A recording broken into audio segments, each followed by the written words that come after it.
बिस्मिल्लाहिर्रहमानिर्रहीम। अस्सलामुअलैकुम। आप देख रहे हैं आर्ज न्यूज़ और मैं हूं राबिया जफर। सबसे पहले हेडलाइंस। लाहौर वज़ीर आज़म शहबाज शरीफ और वज़ीर आला Punjab Hamza Shahbaz money laundering references में अदालत में पेश हो गए। स्पेशल कोर्ट सेंट्रल में 16 अरब रुपए की मनी लॉन्ड्रिंग के केस की समाअत हुई, जिस सिलसिले में वज़ीर आज़म शहबाज शरीफ और वज़ीर आला पंजाब अदालत पेश हुए।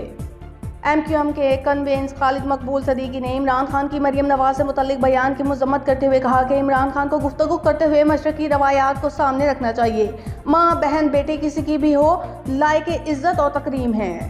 कराची में PTI के रहनुमा आलमगीर खान के घर पर पुलिस की भारी नफरी ने मुबैना तौर पर छापा मारा, ताहम कोई गिरफ्तारी अमल में नहीं आई। तहरीक इंसाफ के रहनुमा अरसलान ताज ने दावा किया है कि आलमगीर खान की कराची में घर पुलिस ने छापा मारा, जिसमें 20 से ज्यादा पुलिस मोबाइल्स आलमगीर खान के गुलशन इकबाल ब्लॉक 7 में कायम घर पर आई। अमेरिका में 8 साल बच्ची अपने बैग पर पिस्तौल लेकर स्कूल आ गई, जहां गलती से इससे गोली चल गई, जिसके नतीजे में साथी तलबा जख्मी हो गई। गैर मुल्की मीडिया रिपोर्ट्स के मुताबिक दूसरी जमात की तालिबे इल्म ने अपनी माँ का लोडर पिस्तौल बिस्तर के नीचे से पाया और इसे बैग में रखकर स्कूल ले आई, जहां क्लास में इससे गलती से गोली चल गई।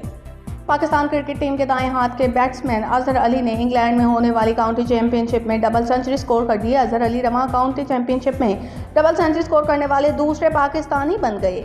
रवा माली साल के इब्तदाई 10 महीनों में बैरूनी सरमायाकारी 57% कम हुई। स्टेट बैंक ऑफ पाकिस्तान ने रवा साल अप्रैल में मुल्क में की गई बैरूनी सरमायाकारी के अदाद शुमार जारी कर दिए। General inspector IG police Islamabad Ahsan Younas को तब्दील कर दिया गया। IG इस्लामाबाद एहसन यूनुस की तब्दीली का बाकायदा नोटिफिकेशन भी जारी। एस्टैब्लिशमेंट डिवीजन की जानिब से जारी ऐलानिये में बताया गया कि डॉक्टर अकबर नासिर खान नए IG इस्लामाबाद होंगे। पाकिस्तान तहरीक इंसाफ के सरबराह और साबिक वज़ीर आज़म इमरान खान ने कहा है कि पेशावर में कोर कमेटी का इजलास तलब कर लिया। इस्लामाबाद मार्च की हतमी तारीख का ऐलान परसों किया जाएगा, ताहम ये मार्च 25 से 29 मई के दरमियान ही होगा। हेडलाइंस आपने जानी है, हम खबरें एक ब्रेक के बाद।